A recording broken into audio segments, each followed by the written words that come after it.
So good morning everyone. Today we have our unit test number 2. So for unit 2 we have our test. Before we start the test, let's have a quick revision of the topics in the test or the topics covered in unit number 2. So unit 2, the title is technical writing.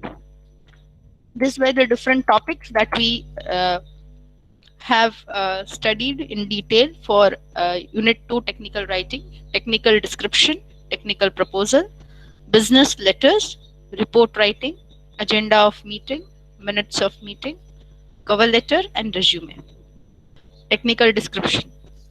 Uh, just to give an overall idea, all of these technical writing documents, they are highly formal in nature, all of them. They are professional. They have a purpose that is defined. So they have every document would have a specific purpose. Each and every document is oriented towards a specific audience. So you write the proposal for a specific audience, you write the letter for a specific audience, and so on and so forth. Moreover, each of them has its own structure. So let's start with technical description. Technical description, it actually describes products and processes. It begins with an introduction, then specifications, technicalities, and working of that particular process or that particular product is what you do in technical description. The very first thing that would come in a technical description would be naming the product or the process, and then we move forward. Technical proposal. Proposals are written for two different purposes. One could be the academic purpose. The second would be a business purpose. In both the cases, the proposal that is written for refining the things that are already in existence.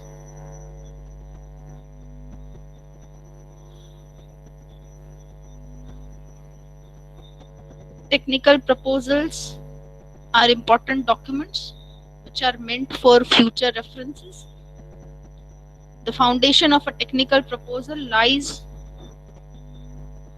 in what is already established.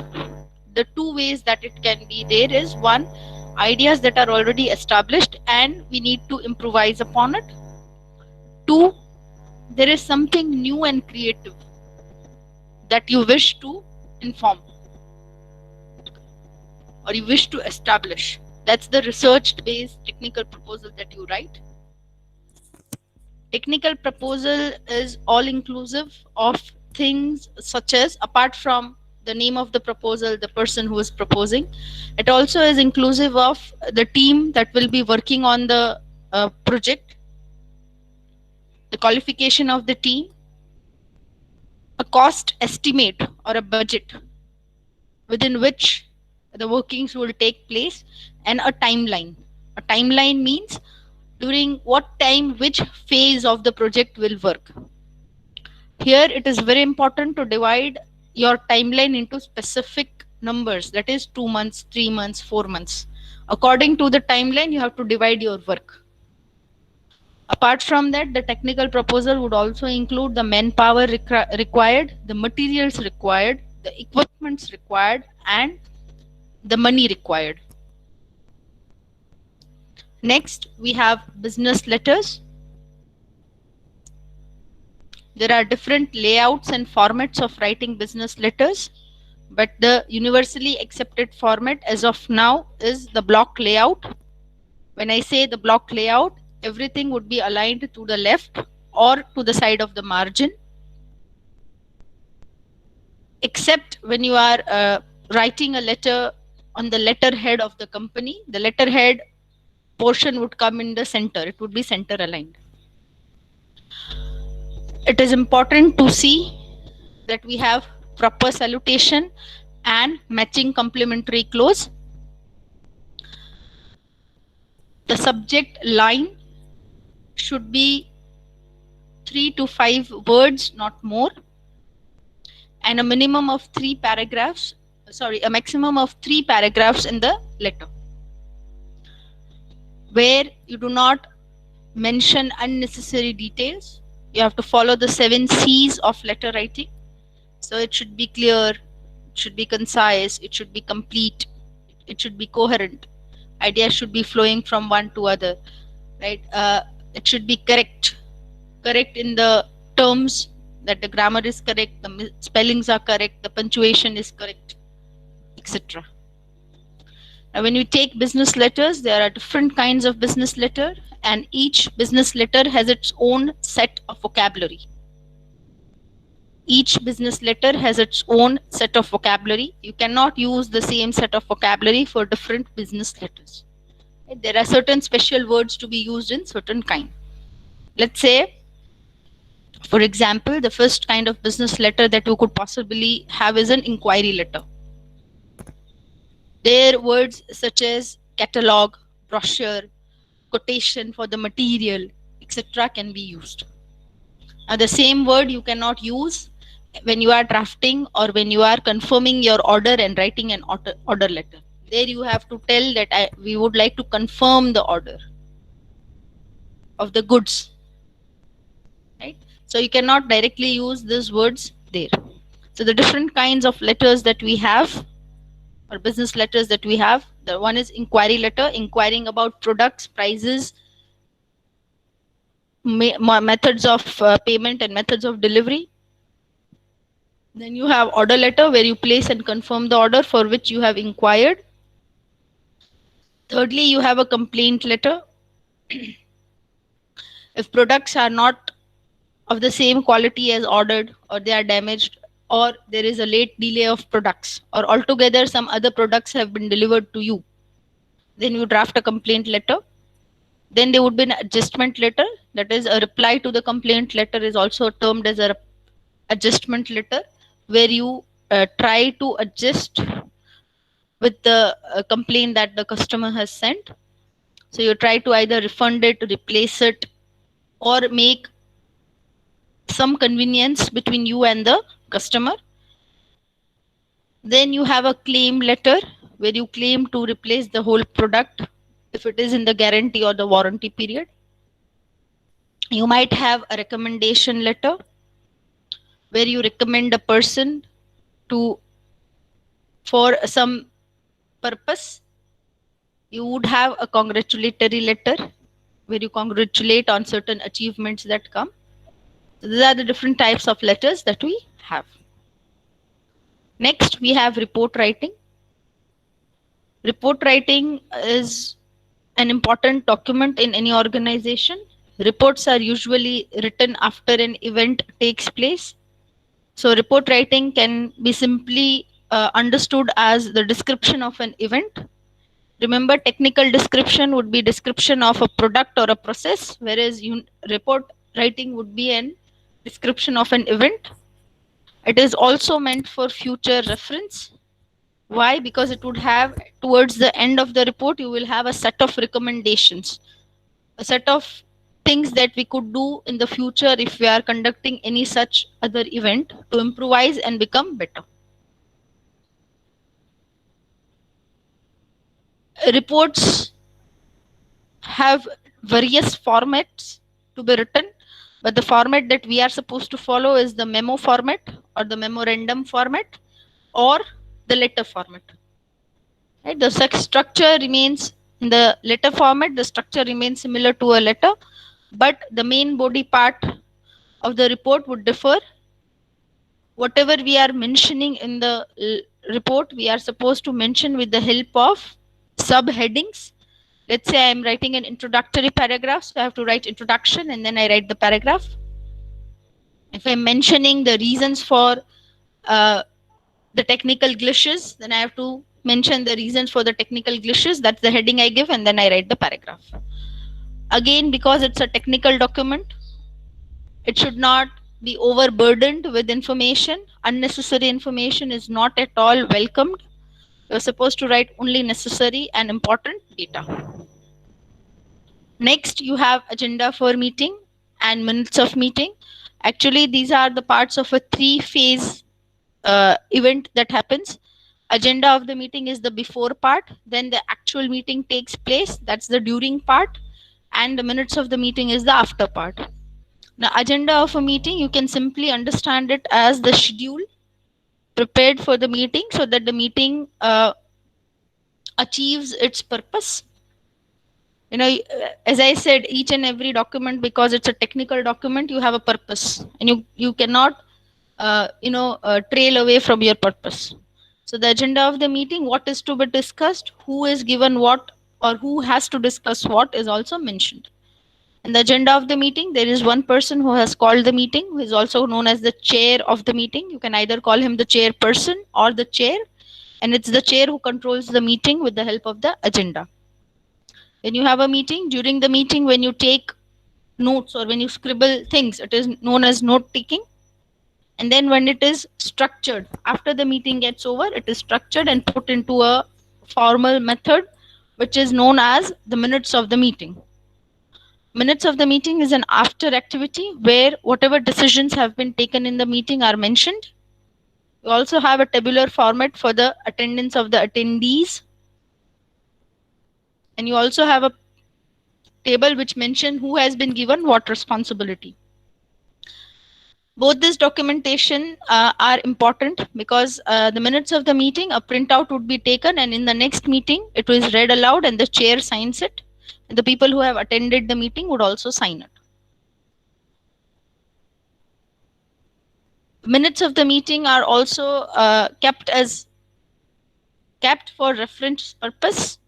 You can always go back to the minutes of the meeting to see what kind of decisions were taken in what kind of situation. Next, you have a cover letter. A cover letter is actually accompanied by a resume. The format of the cover letter remains same as the business letters, but the purpose of the cover letter is different. A cover letter is actually written when you wish to apply for a job. Cover letters include 3 paragraphs, wherein firstly you mention firstly you mention from where did you come to know about the job position, newspaper, television, any other media, or by some person, maybe a campus drive was there and from the campus you came to know. Second paragraph, you are supposed to highlight the skills, the educational qualification, and the eligibility that you have for the post for which you are applying. And the third paragraph, to end on a positive note, awaiting your positive reply, and then the complimentary close. Now here in the cover letter, very important part, never ever forget to write the enclosure. Remember, a cover letter is always accompanied by a resume, and when you attach a document with any letter, you have to write the enclosure. So towards the end of the cover letter, you have to write the enclosure. And what have you enclosed? You have enclosed your resume. Next and the last topic for unit number 2 is resume. Remember, there are many different words which sound similar, but they are not synonyms, like biodata. When we had learnt about resume, we had learnt these 2 words and what is the meaning, how they apply. A biodata would look similar to a resume, but it is not synonymous. A biodata is meant for the purpose. The why part should be very clear when we have technical writing. So when you write a biodata, the purpose is matrimony or a matrimonial effect. When you write a resume, the purpose is getting yourself a job. So employment, right? You can also call it a CV or a curriculum vitae. Right? So what is a resume? A resume is actually a summary of your qualifications and your eligibility in the workplace. Kinds of things that you have done. So in order, there is a structure that is followed. There is a variety of structures available, but what things would come in common is you have your personal information where you do not mention your date of birth and gender because you have a photograph which will tell which gender it is. Then you have your educational qualification written in reverse chronology.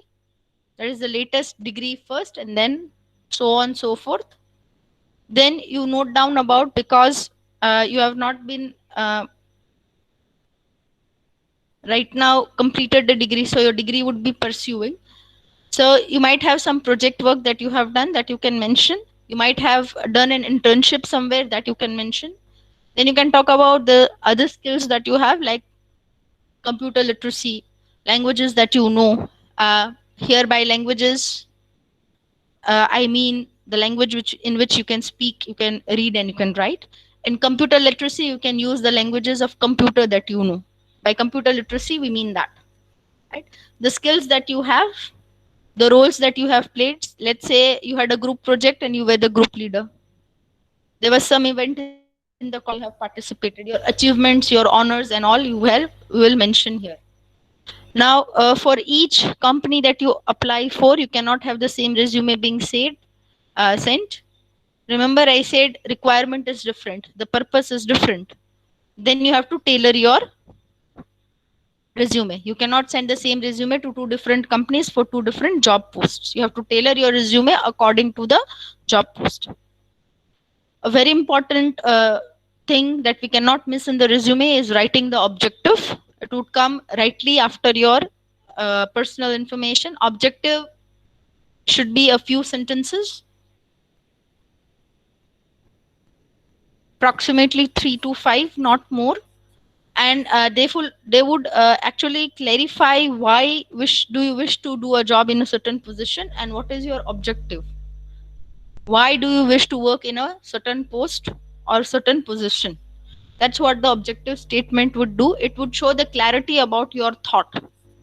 So we cannot have unwanted data or unnecessary data in the objective statement. We have to be very clear and we have to be very precise. So these are the different topics for unit number 2, technical writing. Simply remember, each of it is a technical document, so it is very important. It is meant for referencing, and it is always taken. Though it is a digital world, we also have a copy, a printed copy, a filed copy as well of these documentations. Because they are technical documentation, each has to be precise and concise. You cannot have unwanted or unnecessary information. Each follows its own structure. There is a structure which is followed for each one of it. Each one of them is written with a specific purpose in mind. Each one of them has a specific audience, and each one of them is formal and professional in nature. I hope we do not have a doubt with this quick revision over here.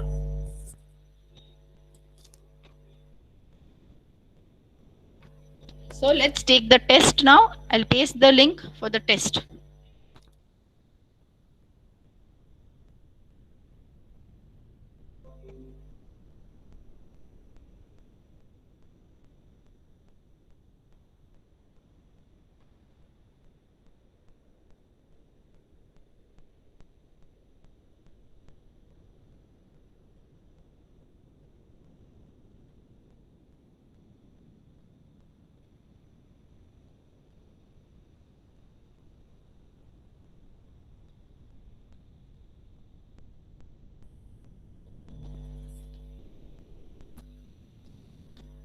So there you go. This is the link for the test, Unit 2, Technical Writing. Wish you good luck for the test. You can start your test now.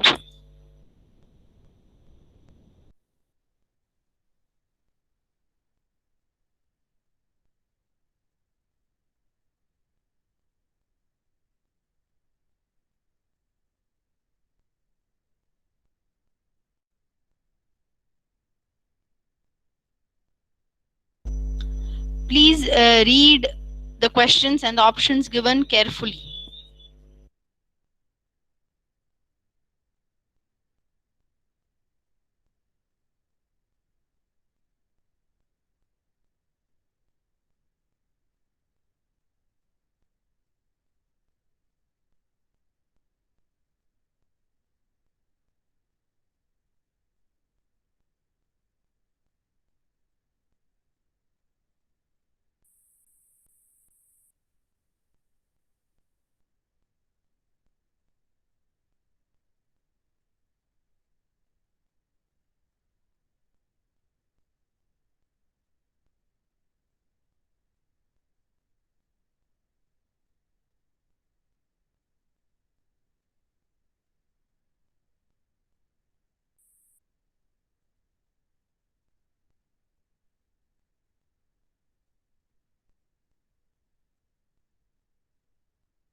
excellent work. I can see 15 of you have already attempted the quiz. That's great.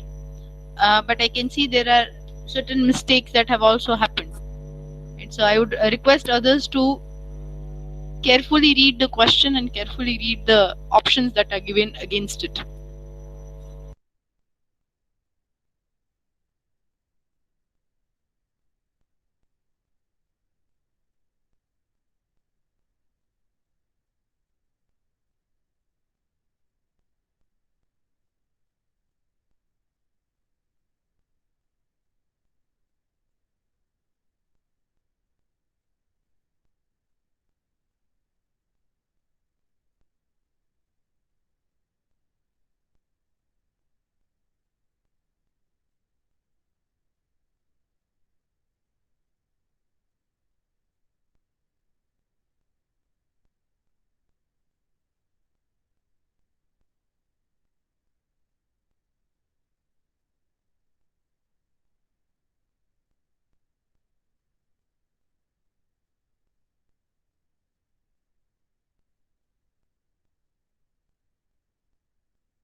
45 responses already submitted. Right, so still a few more. We will wait 5 minutes more for the rest of your classmates to complete the test.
Excellent work. I can see everybody has completed their test.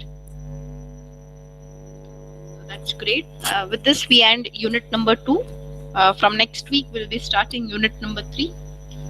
Now, 2-3 instructions to be given. I had also mentioned yesterday. So now you can check your shared folder by your lab batch, which is divided by your lab batch. You can find a few formats, a few objective statement already uploaded there for your reference. By the end of today, I'll be also uploading a sample resume. You did not follow the same. You can have any format or any structure of your choice. It's a 10-mark assignment, so you have to work on it better. Already the samples have been uploaded. You can have a look at it. Moreover, the material for unit 1 and 2 have been already uploaded. Today I'll be uploading the reference books so that you can have a glance at the reference books. A few of the reference book I have in PDF format, which I'll be uploading, which are already mentioned in our syllabus.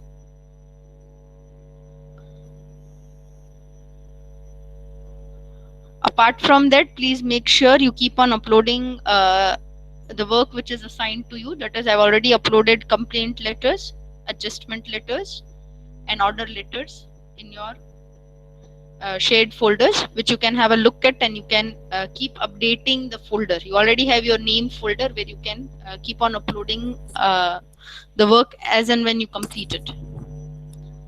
Fine. So did we have any queries in today's quiz?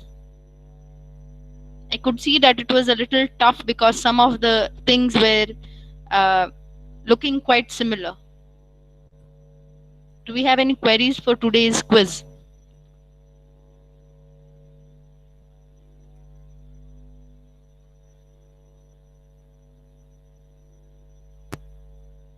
No queries? Great. Fine. So then we'll take the attendance for the day. So enrollment number 2, 5, 8,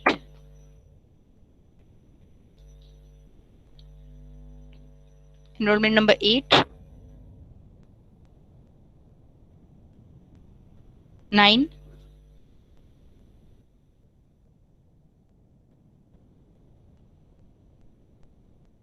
10, 12, 13, 17, 19, 24, 25,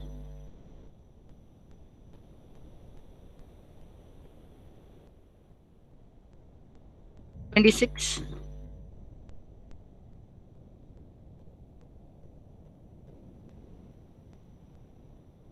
29, 31,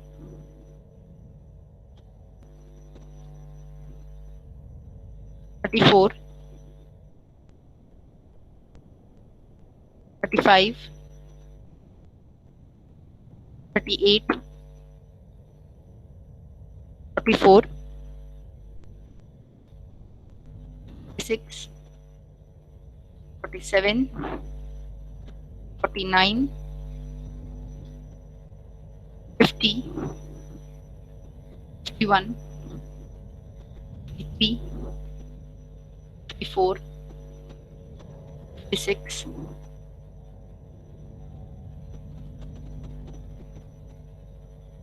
58,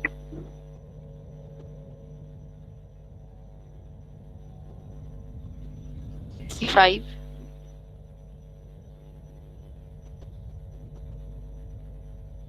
7,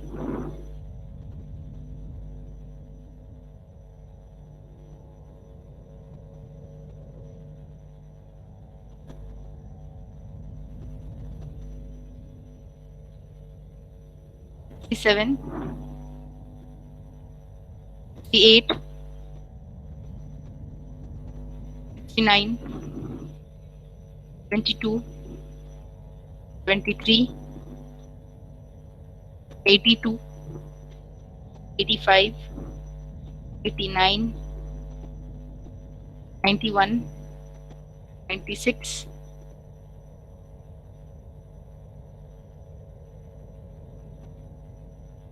100, 101,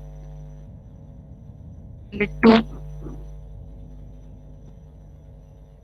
103, 106,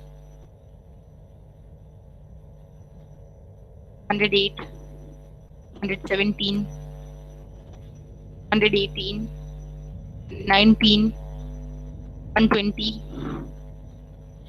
121, 125, 126,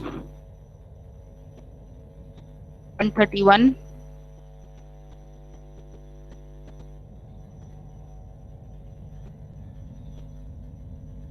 134, and 144. We'll call out the absent numbers one. Yeah, just that's why. Because of this network issues, we might face some issues. So 24, Neerav Gilani. 26 you have mentioned.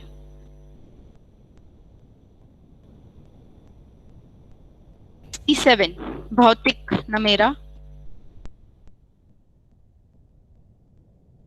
And 126, Devin. I had seen Devin enter the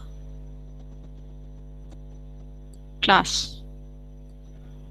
Fine. 126, Devin.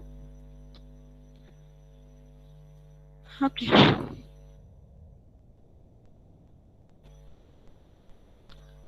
Fine, class. So from next week, we'll begin unit number 3, that is technical communication. Thank you. Have a nice day.